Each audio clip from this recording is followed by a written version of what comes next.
शुरू करें। देखो हम लोग आज शुरुआत कहाँ से करने वाले हैं। आज हम लोग शुरुआत करने वाले हैं डिस्क मैनेजमेंट कमांड से। कहाँ से शुरू करेंगे? डिस्क को मैनेज करना है मुझे। तो डिस्क को मैनेज करने के लिए क्या कमांड डालते हैं हम लोग? शुरुआत करते हैं डिस्क मैनेजमेंट के कौन से कमांड से? तो हम शुरुआत करेंगे डिस्क पार्ट से। शुरुआत कहाँ से करते हैं? डिस्क पार्ट से। तो हमारे पास एक पेन ड्राइव लगा हुआ है जो आपको मैंने दिखाया भी। ये हमारे पास एक पेन ड्राइव है, कितने GB का? लगभग 60 GB का, 64 GB का एक पेन ड्राइव लगा हुआ है।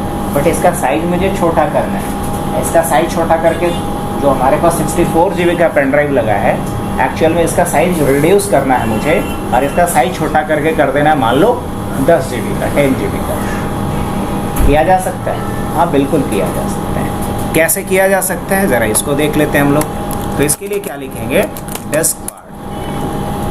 पहला कमांड क्या लिखना होगा? Disk part. अब देखो ये प्रॉम्प्ट चेंज हो गया। हाँ बिल्कुल, यहाँ डिस्क पार्ट लिख करके आ रहा है। यहाँ हम सबसे पहले देखें कि कितना डिस्क जुड़ा हुआ है। डिस्क बोले तो कितना यहाँ स्टोरेज डिवाइस अटैच है। देखने के लिए कमांड क्या लिखना होता है? List disk. लिस्ट डिस्क मतलब डिस्क का हमें क्या दिखाओ? लिस्ट दिखाओ। अब जैसे ही एंटर किया हमने तो क्या दिखा रहा है कि आपके पास दो डिस्क है। एक डिस्क 0 है जिसका साइज है लगभग 450 GB और एक डिस्क 1 है जिसका साइज है लगभग 57 GB दिखा रहा है। तो ये वाला जो डिस्क 0 दिखा रहा है मेरा हार्ड डिस्क है और ये जो डिस्क 1 दिखा रहा है वो मेरा पेन ड्राइव है। तो मुझे अभी साइज किसका छोटा करना है? पेन ड्राइव का ना। तो हमें पेन ड्राइव को क्या करना होगा? सेलेक्ट करना होगा। तो कोई कमांड होगा सेलेक्ट करने के लिए भी? हाँ बिल्कुल, सेलेक्ट करने के लिए कमांड होगा सेलेक्ट, उसके बाद डिस्क और डिस्क का नाम। तो डिस्क का नाम क्या है? 1। तो हमने क्या लिखा है? Select disk 1। एंटर करेंगे तो कुछ हमें एक मैसेज भी देखने को मिल रहा है। क्या मैसेज देखने को मिल रहा है? Disk 1 is now the selected disk. Disk 1 is now the selected disk. Disk 1 क्या है हमारा? Selected disk. चलिए बढ़िया। अब क्या करना है मुझे? इसे क्लीन करना है। क्या करना है?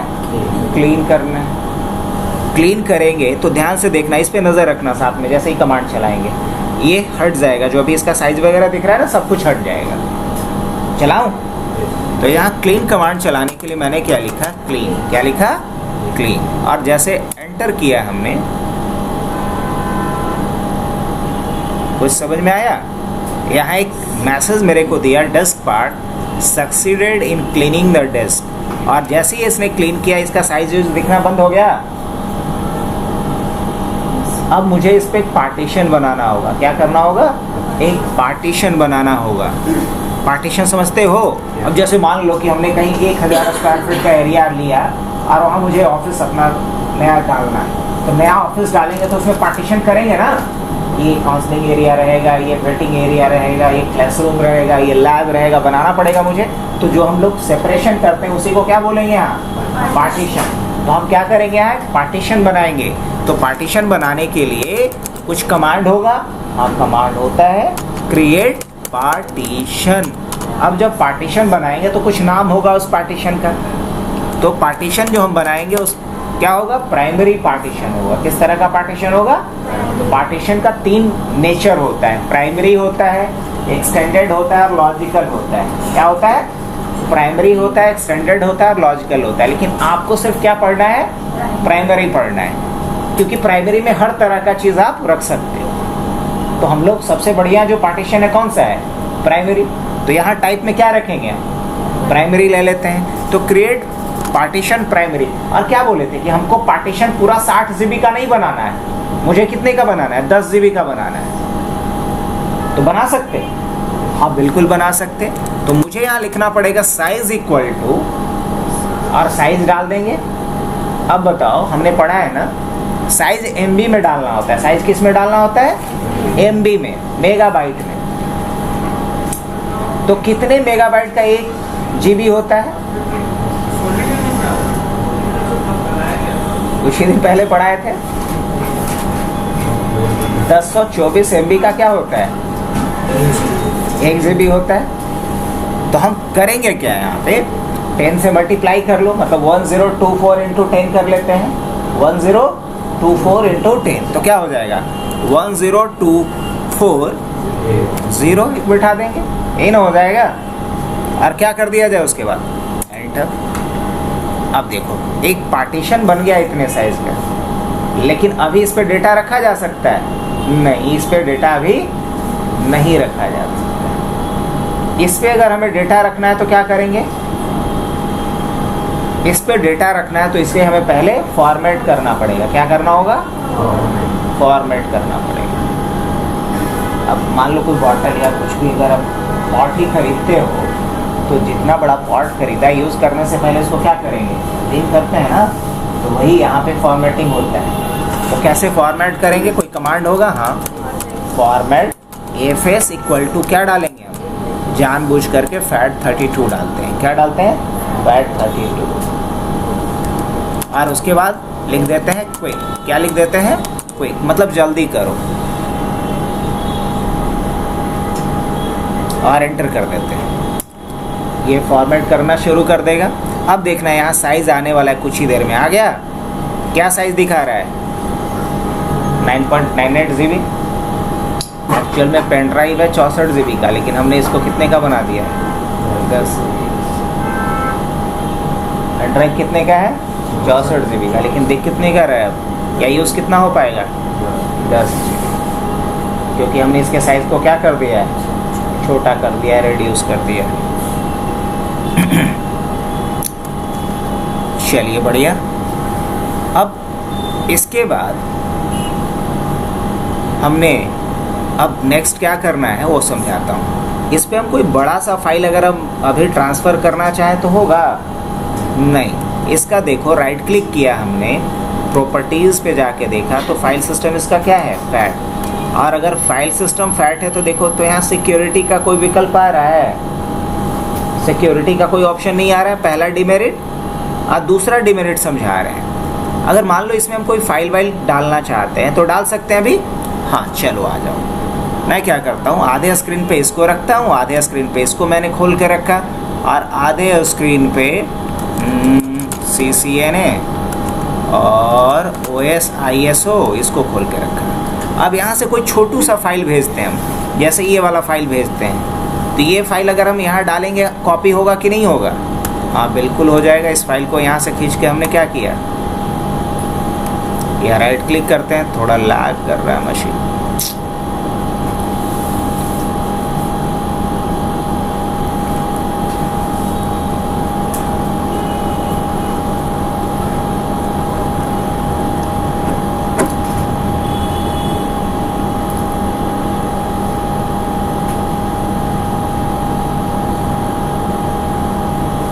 क्या कर देना है यहाँ से,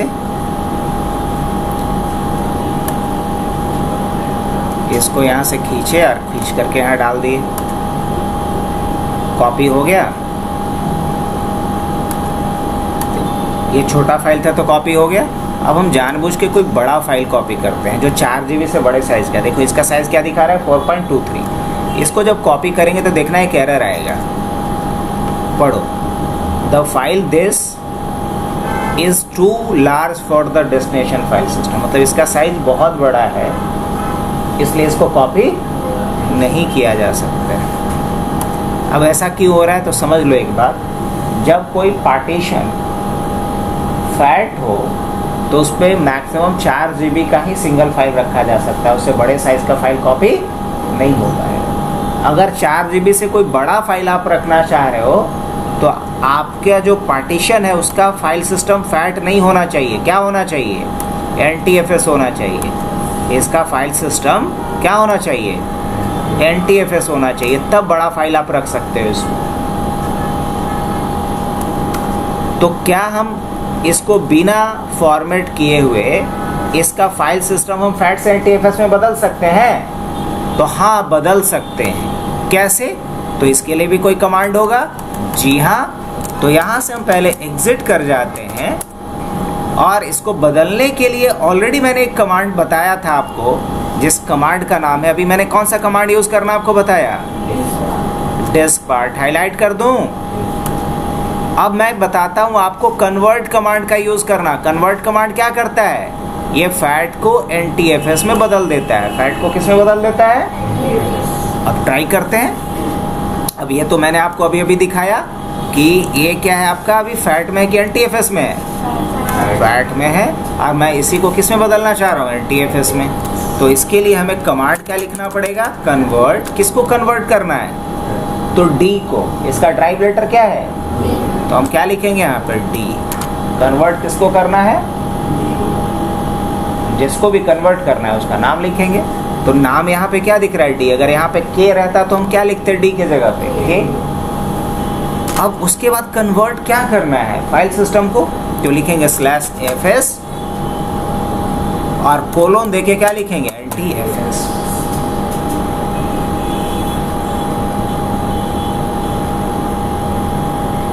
/fs:/NTFS। अब उसके बाद हम जैसे ही एंटर करेंगे प्रोसेस शुरू हो गया। क्या लिख रहा है? Converting file system. तो ये फैट से किस में चेंज हो जाएगा? और यहाँ क्या दिखाया? Conversion completed. कन्वर्जन। अब दोबारा आते हैं बच्चा, और हम लोग दिस पीसी पे आधा स्क्रीन में इसको लेके आ जाता हूँ मैं वापस से। और देख, अब इस पे हम चलते हैं। इस बार इसका फाइल सिस्टम क्या दिखाएगा ये बताओ? क्या बात है, बदल के क्या हो गया है? हो गया, लेकिन डेटा डिलीट हुआ जो पहले से था इसमें? नहीं। अब बड़ा वाला फाइल कॉपी होगा।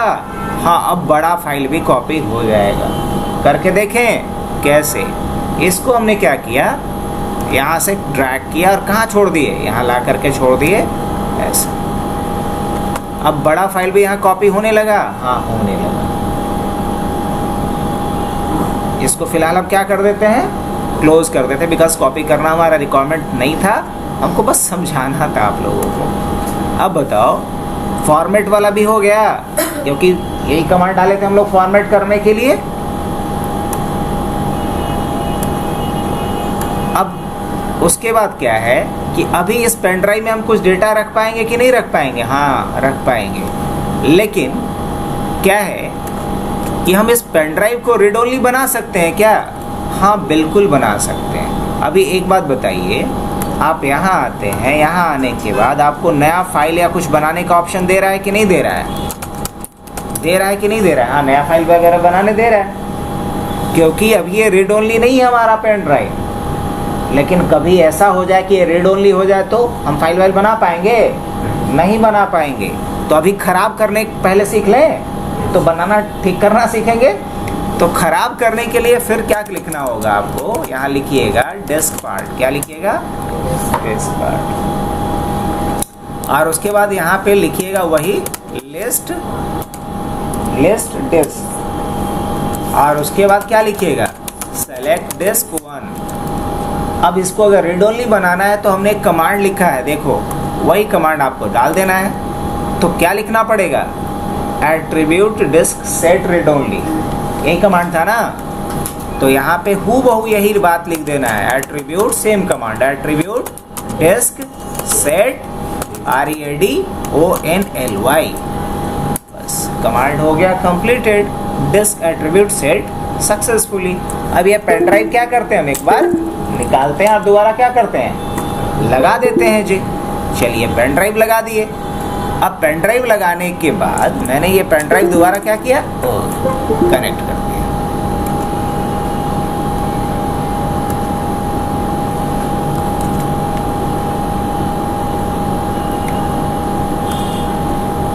अब ये पेन ड्राइव रहा हमारा। अब एक नया फाइल बनाने का कोई ऑप्शन दे रहा है? देखो तो नहीं, कोई ऑप्शन नहीं दे रहा है। देख रहे हो? राइट क्लिक करने पे। अब उतना तो छोड़ो ना, कोई फाइल अगर हम कॉपी भी करना चाहें तो कर पाएंगे? नहीं कर पाएंगे। जब करने जाएंगे तो एरर दे देगा ये। ट्राई करें? चलो ट्राई करते हैं। एक फाइल कॉपी करते हैं, जैसे इसी को हम यहाँ पे डालें। एक्सप्लोरर पे गए, क्या कह रहा है? The disk is write protected. क्या कह रहा है? The disk is write protected. इसमें कोई फाइल कॉपी नहीं करने देगा। तो पेन ड्राइव फेंक दिया जाए? खराब हो गया ना। यहाँ तो कोई फाइल कॉपी नहीं करने दे रहा है। तो इस तरह का अगर प्रॉब्लम आएगा तो उसका सॉल्यूशन किसके पास है? डॉस के पास। एक कमांड डालेंगे और ये फिर पहले जैसा हो जाएगा। करें तो इसके लिए कमांड क्या है, जो भी मैंने बताया है, ये वाला भी हमने कमांड चलाया था अभी। अब हमको क्या करना है, ठीक करना है ना। तो ठीक करने के लिए कौन सा वाला कमांड चलाएंगे, ये वाला कमांड चलाना पड़ेगा। तो क्या लिखे बच्चा, एक बार फिर से बताओ। हम पहले देखेंगे लिस्ट डिस्क, उसके बाद क्या करेंगे, सेलेक्ट डिस्क 1, उसके बाद क्या करेंगे, अब लिखेंगे attribute disk clear read only. क्या लिखेंगे, attribute disk clear read only, और क्या कर दिया जाए, एंटर। अब इस पेन ड्राइव में हम कुछ भी नया बना सकते हैं। अब जैसे मान लीजिए यहाँ USB में आ गए, अब देखिए नया बनाने का ऑप्शन आने लगा। चलिए नया बनाना दूर की बात, इसको हम कॉपी कर रहे थे, लास्ट टाइम एरर आया था, इस बार नहीं आना चाहिए, नहीं इस बार नहीं आना चाहिए, बल्कि यहाँ कॉपी हो जाना चाहिए। क्या हो जाना चाहिए, देखिए कॉपी हो गया। अब बताओ, हमने ये डिस्क मैनेजमेंट का 5 कमांड सीखा कि नहीं सीखा,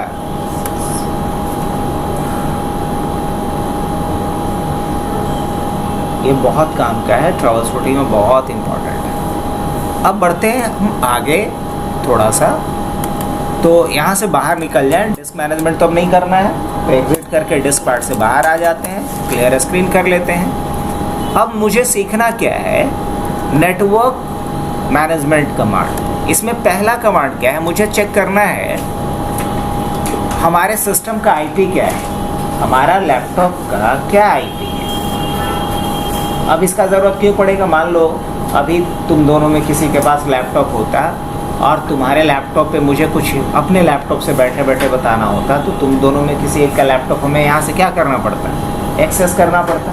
तो एक्सेस करने से पहले हमें कनेक्टिविटी चेक करना होगा कि हमारा लैपटॉप तुम्हारे लैपटॉप से जुड़ा हुआ है या नहीं, कनेक्टेड है या नहीं।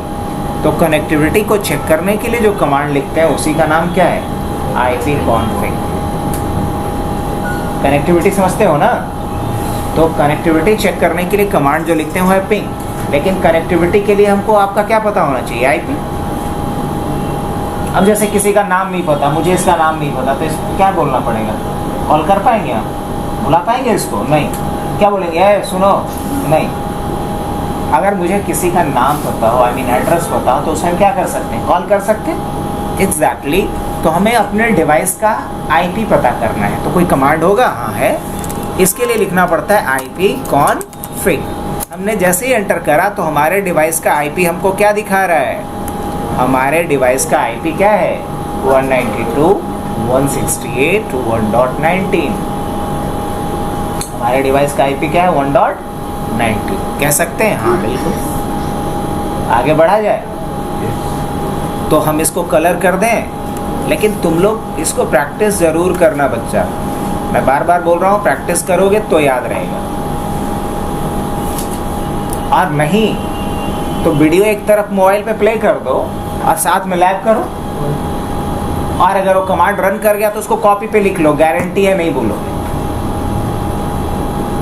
मान लो कि हम साइड बाय साइड करते हैं, 1 घंटे का एक स्लॉट लिए, वीडियो प्ले कर दिए मोबाइल पे, देखे, रन किए, रन हो गया, तुरंत उसको कॉपी पे लिखे अपनी भाषा में, जो भाषा आपको भोजपुरी आता है भोजपुरी में लिख लेंगे कि इस कमांड से ये काम होता है, बैठ जाएगा दिमाग में। अब मान लो कोई पूछे कि सर आपका कंप्यूटर का मैक एड्रेस क्या है, तो मैं अपने लैपटॉप का मैक एड्रेस कैसे निकालूंगा, कोई कमांड होगा इसके लिए, क्या कमांड है, तो क्या लिखना पड़ेगा मेरे को, गेट मैक। जैसे मैंने गेट मैक लिखा तो देखो हमारे डिवाइस का मैक एड्रेस हमको मिल गया, ये हमारे लैपटॉप का क्या है, मैक एड्रेस।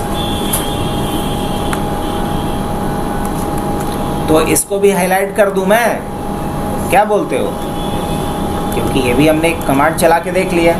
अब मुझे देखना है कि हमारे डिवाइस से हमारे नेटवर्क में और कौन कौन से डिवाइस है जो जुड़ा हुआ है, हमारे नेटवर्क में कौन कौन सा डिवाइस अभी क्या है, कनेक्टेड है।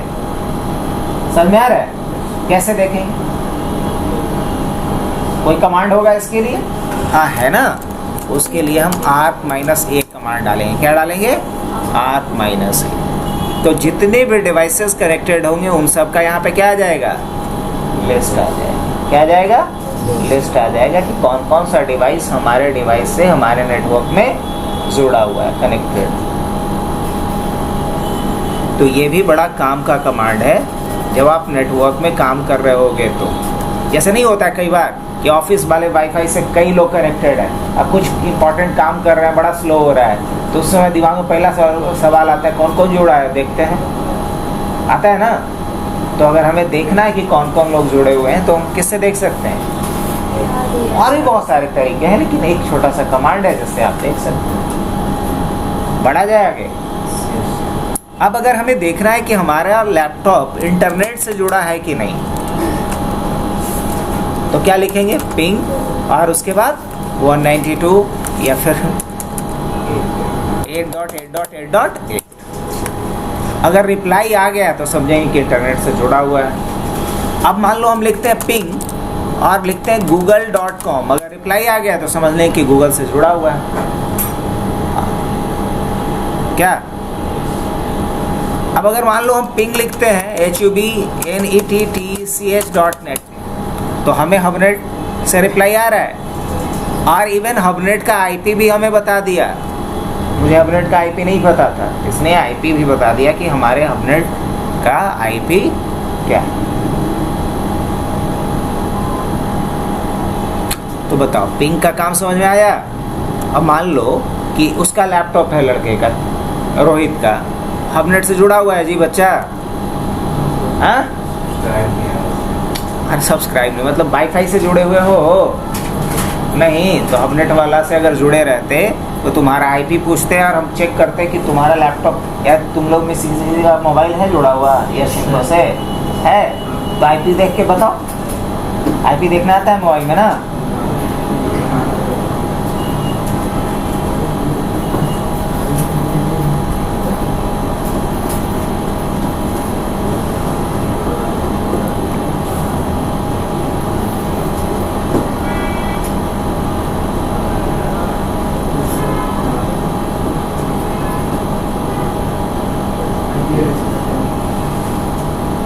क्या IP है?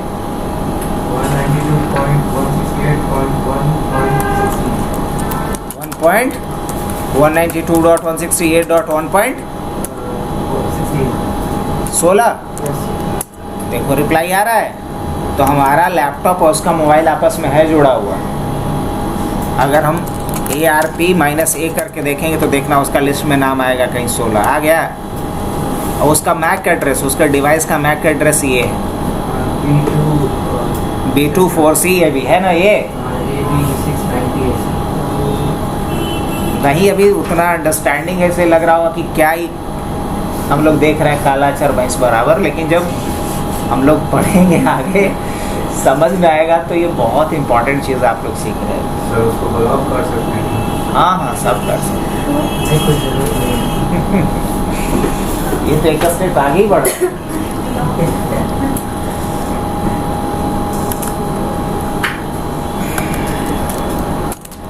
तो बताओ, अब मुझे ट्रेसर चलाना सीखना है। क्या चलाना सीखना है? ट्रेसर। अब मान लो मैं देखना चाह रहा हूँ कि हम गूगल तक कैसे पहुँच रहे हैं, कितने स्टेज में पहुँच रहे हैं। तो हम क्या लिखेंगे इसके लिए? ट्रेसर और google.com। तो बताया कि कितने स्टेज में पहुँचा दिया मेरे को। अब उसी तरीके से हम लिखते हैं ट्रेसर HUBNETTCH.net। तो कितने स्टेज में पहुंचाएगा वहाँ देखते हैं। हम पहले कहाँ गए? 1.1 के पास गए, जो हमारा वाईफाई राउटर है, और वो मेरे को कहाँ भेज दिया? 43.224.2.33। उसके बाद हमको कहाँ भेज दिया गया? 115.242.247. और उसके बाद फिर कहाँ भेजा गया? यहाँ भेजा गया। देख रहे हो, अभी तक हम नहीं पहुँचे अपने किस पे? यहाँ तक। ऐसा कैसे होता है कि कोई मान लो कहीं गांव से आ रहा है पटना, अब नेट तक पहुँच रहा है, तो डायरेक्ट तो वहाँ से यहाँ तक की गाड़ी नहीं होगी, तो अलग अलग जगह वो क्या करेगा, चेंज करेगा। तो उसी तरीके से नेटवर्क में यहाँ से डायरेक्ट हम किसी दूसरे सर्वर तक नहीं पहुँचते हैं, कई अलग अलग रूट से होकर के जाना पड़ता है। तो वही कौन से रूट से हम वहाँ तक पहुँच रहे हैं वही हम ट्रेस करना चाह रहे हैं। और इसी के लिए कमांड क्या होता है, ट्रेसर। तो देखो हम कितने स्टेज में वहाँ पहुँच पा रहे हैं, 9th फेज में। समझ में आया। अब इसका ज़रूरत कहाँ पड़ेगा, ट्रबल शूटिंग में। मान लो कोई घर से चला कोचिंग तक नहीं पहुँचा, तो पुलिस जब इन्वेस्टिगेट करेगी तो क्या देखेगी, कहाँ तक पहुँचा, कहाँ तक पहुँचा, उसके बाद में खोजबीन आगे चालू उसी डायरेक्शन में होगा। तो ट्रेसर वही हो गया, ये चेक करेगा कि कहाँ तक सक्सेसफुली पहुँच रहा है। तो नेटवर्क ट्रबल शूटिंग में बड़ा ही इंपॉर्टेंट रोल होता है किसका, ट्रेसर्ड कमांड का। थोड़ा थोड़ा दिमाग में जा रहा है आप लोगों का, पक्का।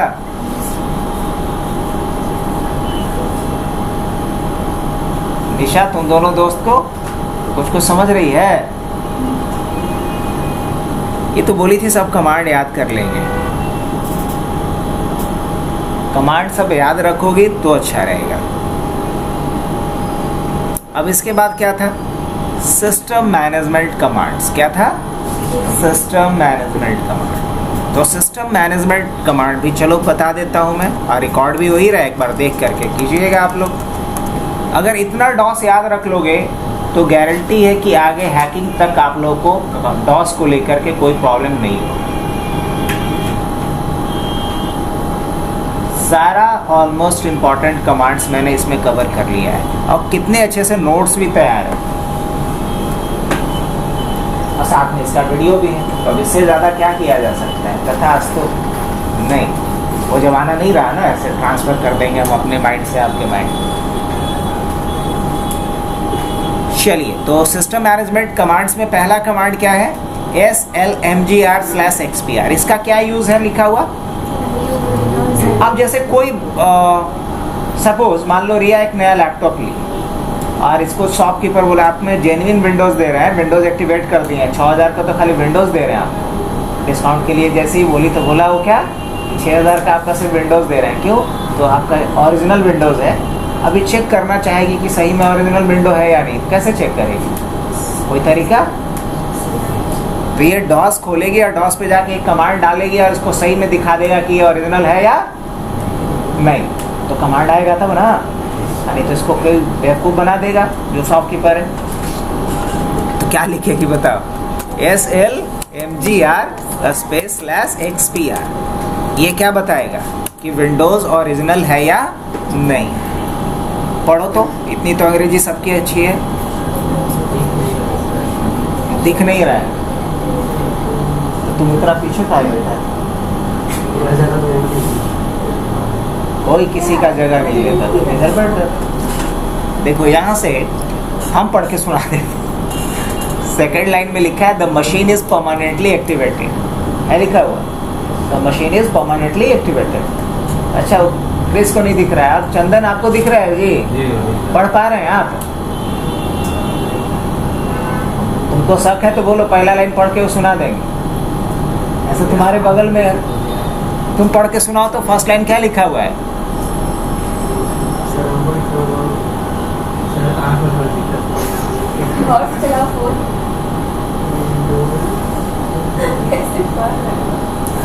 नहीं पढ़ पा रहा है, एक मिनट सर।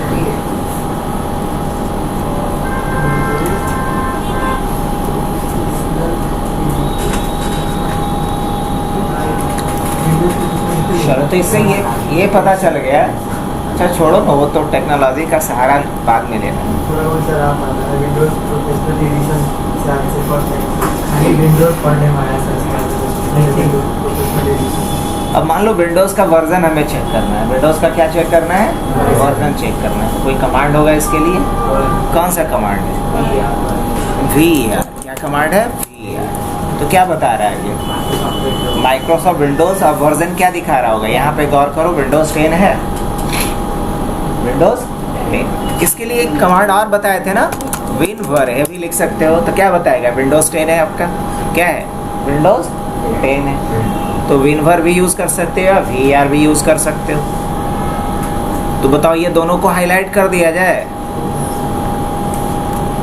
इन दोनों को यहाँ से मैं हाईलाइट कर दूँगा। क्या क्रिस? अब मान लो भूमि एक नया लैपटॉप खरीदने जाती है, तो शॉपकीपर इसको बोलता है कि लैपटॉप i7 है, इसमें 6 GB ग्राफिक्स है। तो ये अगर क्रॉस चेक करना चाहे कि वाकई वो कॉन्फ़िगरेशन है या नहीं, तो कैसे चेक करेंगे? कोई तरीका है चेक करने का?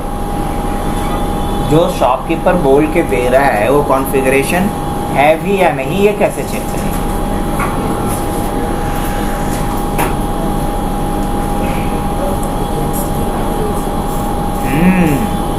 इसके लिए कमांड क्या है? इसके लिए कमांड है DXDIAG, और जैसे ही हम एंटर करेंगे DXDIAG लिख करके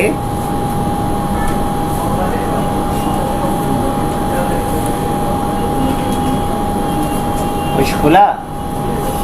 हाँ, तो यहाँ डायग्नोस्टिक टूल खुला, जिसमें आप देख सकते हो कि हमारा कंप्यूटर का नाम क्या है, विंडोज़ 10 प्रोफेशनल है, मैन्युफैक्चरर लेनोवो है, मॉडल नंबर क्या है, बायोस कौन सा है, प्रोसेसर कौन सा है, i5 है, रैम कितना लगा हुआ है, 16 GB लगा हुआ है। सारा डिटेल यहाँ पे है या नहीं है? हाँ, सारा। डिस्प्ले पे जाएंगे तो कितना ग्राफिक्स कार्ड लगा हुआ है, वो सारा डिटेल यहाँ से देख सकते हैं। तो कोई भी दुकानदार जो आपको अपना लैपटॉप बेचता होगा, देखोगे जनरली वो इस टूल को सबसे ज़्यादा यूज़ करता है दिखलाने के लिए कि आपके सिस्टम का कॉन्फ़िगरेशन क्या है, आपके सिस्टम का क्या कॉन्फ़िगरेशन है, ये दिखलाने के लिए शॉपकीपर सबसे ज़्यादा कौन सा कमांड यूज़ करेगा? DXDIAG, क्योंकि इसमें सारा डिटेल आपका दिख जाता है आपके सिस्टम का। अब बढ़े आगे। अब मुझे इसमें और भी बहुत सारा डिटेल चाहिए, लाइक कब लास्ट टाइम सिस्टम बूट हुआ था वो भी मेरे को देखना है। इसको इसमें नहीं दिख रहा था, तो इसके लिए हमारे पास कमांड क्या है? System info. ये भी बताए थे पहले भी। अब जैसे ही सिस्टम इन्फो हम देखेंगे तो सारा डिटेल आ जाएगा, बस आपको पढ़ना कितना आता है इस बात पर डिपेंड करता है।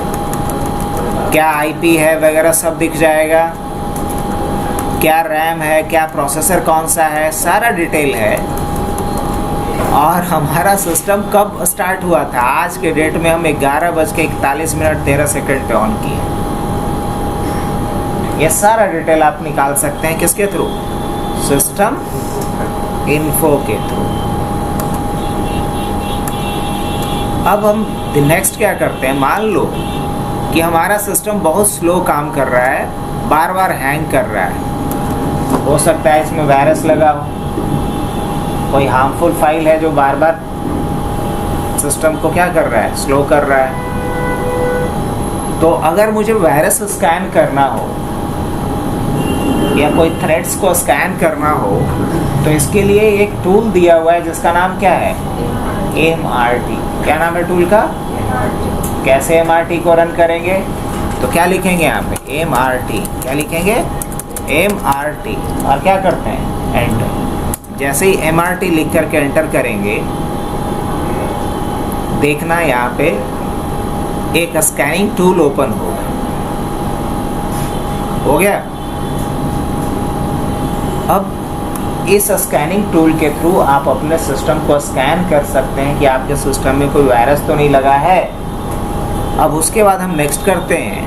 अब ये 3 तरह का स्कैन आपको प्रोवाइड कर रहा है, इसको रेडियो बटन कहते हैं। तीनों में से कोई एक बार में सेलेक्ट कर सकते हो।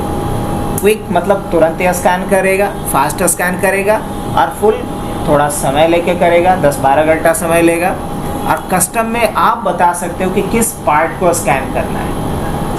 तो हम अभी लेते हैं क्विक स्कैन, आप लोगों को बस दिखाने के लिए। नेक्स्ट करते हैं। ये क्विकली एक बार आपके सिस्टम को स्कैन करेगा, पूरा सिस्टम को क्विकली स्कैन करके देगा 5-10 मिनट के अंदर। क्विक स्कैन अगर आपने किया तो ये MRT का काम है बड़ा इम्पोर्टेंट। जैसे कोई भी कंप्लेन करे, जैसे बहुत लोगों को सुना होगा मेरा लैपटॉप बहुत स्लो काम कर रहा है, कुछ दिन से बहुत स्लो हो गया है, तो उसमें आपको कौन सा कमांड रन करना चाहिए? MRT। और अगर विंडोज चलते चलते हैंग कर जा रहा है, ब्लू स्क्रीन एरर आ जा रहा है जिसको BSOD एरर कहते हैं, कोई फाइल खुल रहा है तो खुल ही रहा है, अगर इस तरह का सिचुएशन हो तो उसके लिए नेक्स्ट कमांड है आपका SFC स्कैन नाउ। क्या है? SFC scan now. हाँ सर, ये मेरे लैपटॉप में प्रॉब्लम आ रही है। जब हम लैपटॉप को स्टार्ट करते हैं ना, तब ऑटोमेटिक वो चाहता है।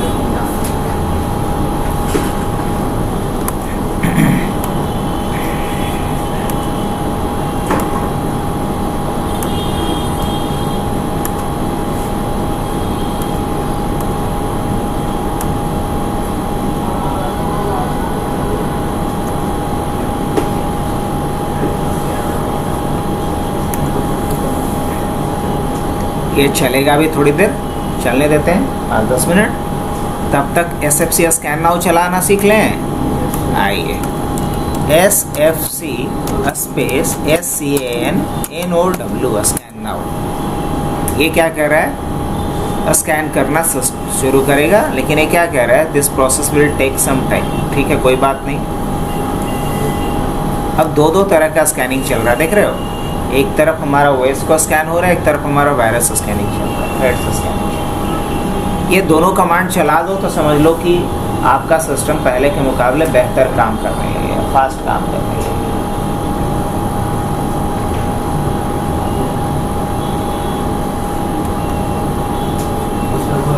स्कैन नाउ से मतलब जब दोबारा रिस्टार्ट करेंगे लैपटॉप तो प्रॉपर तरीके से नहीं खुलेगा।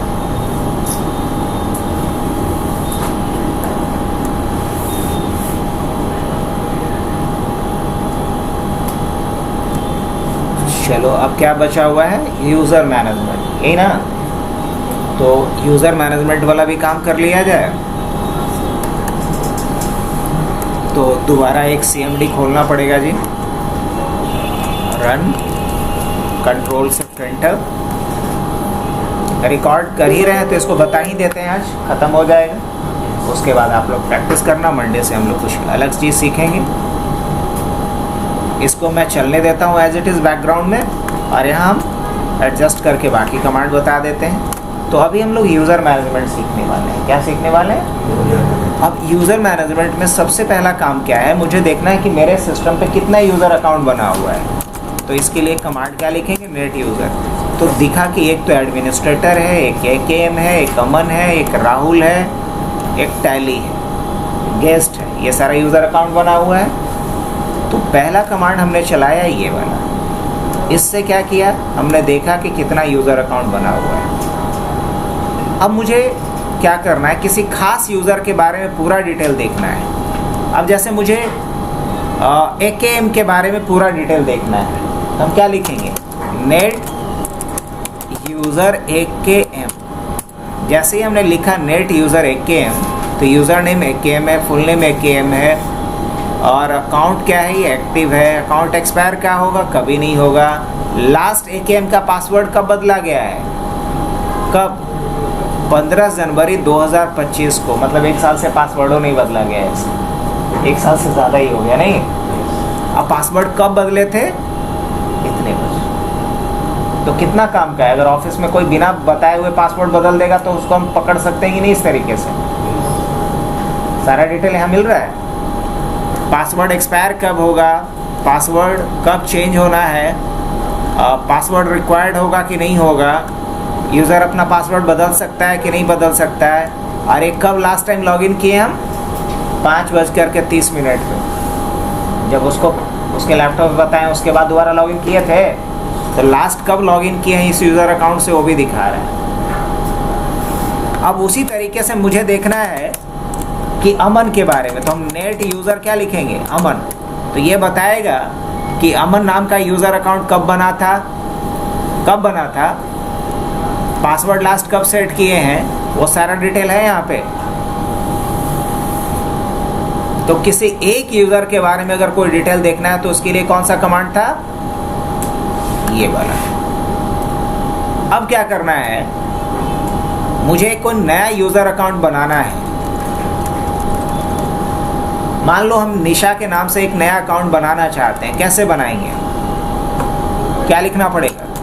नेट यूज़र निशा और उसके बाद उसके लिए पासवर्ड।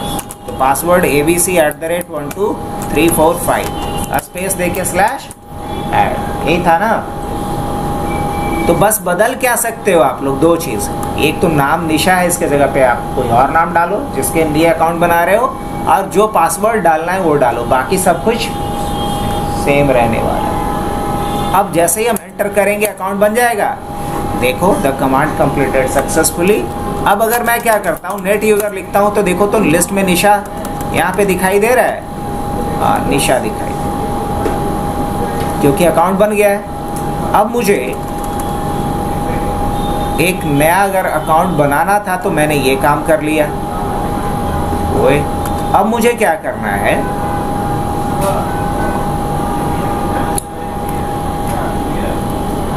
किसी अकाउंट को इनेबल करना है या डिसेबल करना है। किसी अकाउंट को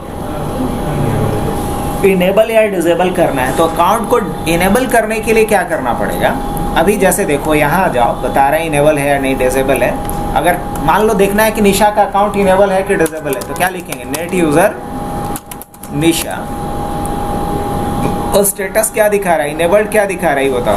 अकाउंट एक्टिव है कि नहीं, क्या दिखा रहा है? हाँ, अकाउंट एक्टिव है, मतलब इनेबल है। अगर डिसेबल होगा तो एक्टिव के सामने क्या दिखेगा? नो। एक्टिव के सामने क्या दिखेगा? अब इसके अकाउंट हम एक्टिव से डीएक्टिव कर दें। चलो, नेट यूज़र क्या लिखेंगे? निशा स्लैश एक्टिव कोलोन नो। अब जैसे ही मैंने ऐसा किया, नेट यूज़र दोबारा अगर मैं लिखता हूँ निशा, तो इस बार क्या दिखाएगा बताओ? अकाउंट एक्टिव है इसका? नहीं, अकाउंट एक्टिव नहीं है। और जब अकाउंट एक्टिव नहीं रहेगा तो लॉगिन कर पाएगी? नहीं कर पाएगी। देखियो, जब मैं यहाँ आया,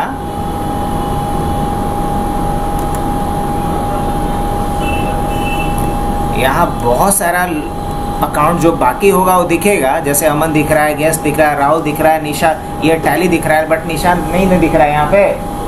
क्यों? क्योंकि निशा अकाउंट है लेकिन वो क्या है, अभी एक्टिव नहीं है। अब मान लीजिए कि मुझे इसे क्या करना है? एक्टिव करना है। मुझे इसे क्या करना है? एक्टिव करना है। तो क्या करेंगे हम? नेट यूज़र निशा स्लैश एक्टिव कोलोन क्या करेंगे? यस। तो एक्टिव हो गया होगा? हाँ, बिल्कुल। नेट यूज़र अगर हम निशा लिखते हैं यहाँ पे, तो देखो यहाँ अकाउंट एक्टिव के सामने क्या है? यस। अब इसका रिजल्ट देखो, अगर यहाँ आता हूँ मैं, यहाँ चलता हूँ, तो देखो लिस्ट में इस बार निशा भी आ रहा है। तो क्या समझ लेंगे? एक्टिव है। तो अकाउंट एक्टिव का मतलब समझ में आया? तो अकाउंट को हम लोग एक्टिव कर सकते हैं कि नहीं? हाँ, बहुत इजी है, बस कमांड याद होना चाहिए। अब आखिरी बट सबसे इम्पोर्टेंट, कि अगर कोई बोले कि हम पासवर्ड अपना भूल गए, पुराना पासवर्ड नहीं याद है और उसका पासवर्ड हम बदल देना चाहते हैं, बदल सकते हैं कि नहीं? हाँ, बदल सकते हैं। क्या कमांड है इसके लिए? तो इसके लिए कमांड है नेट यूज़र। किसका पासवर्ड बदलना है? मान लो निशा के लिए, तो क्या लिखेंगे यहाँ पे? निशा। अब पासवर्ड बदलना है तो यहाँ पे स्टार लगा दो। क्या लगाओ? स्टार। नेट स्पेस यूज़र का नाम, उसके बाद स्टार, और कर दो एंटर। सीधा क्या मांगेगा ये? Type a password for the user. नया पासवर्ड डायरेक्ट मांगेगा। लेकिन एक बात और याद रखना, जो भी पासवर्ड डालोगे यहाँ पे, वो पासवर्ड दिखेगा नहीं। तो आप डाल दो चुपचाप XYZ@12345। एक कंफर्मेशन के लिए मांगेगा दोबारा वही चीज़। ये चीज़ जानते ही होगे, मोबाइल वगैरह में भी होता है, अकाउंट वगैरह क्रिएट करोगे तो यहाँ भी क्या डाल दिया हमने? रीटाइप में से पासवर्ड डाला, लेकिन पासवर्ड दिखेगा नहीं। क्या रहा है? The command completed. तो हमने निशा का पासवर्ड इस तरीके से क्या कर दिया? चेंज कर दिया। हाँ, बिल्कुल। तो बताओ, हमने पासवर्ड चेंज करना भी सीखा। अगर किसी का लैपटॉप ओपन करके मिल जाए और हमें किसी का पासवर्ड ब्रेक करना है, 1 मिनट भी नहीं लगेगा, खाली ओपन करके मिल जाए उसका पासवर्ड हम बिना उससे पूछे बदल देंगे, फिर वो हमसे पूछने आएगा कि क्या पासवर्ड है। समझ रहे हो क्या बोल रहा हूँ? तो आज हमने क्या क्या किया बच्चा? डिस्क मैनेजमेंट किया, नेटवर्क मैनेजमेंट का सारा कमांड सीखा, सिस्टम मैनेजमेंट का सारा कमांड सीखा और यूज़र मैनेजमेंट का सीखा। डेट और टाइम तो कल वाले में था ही, तो आज के लिए रहने देते हैं। अब क्या बोलते हो?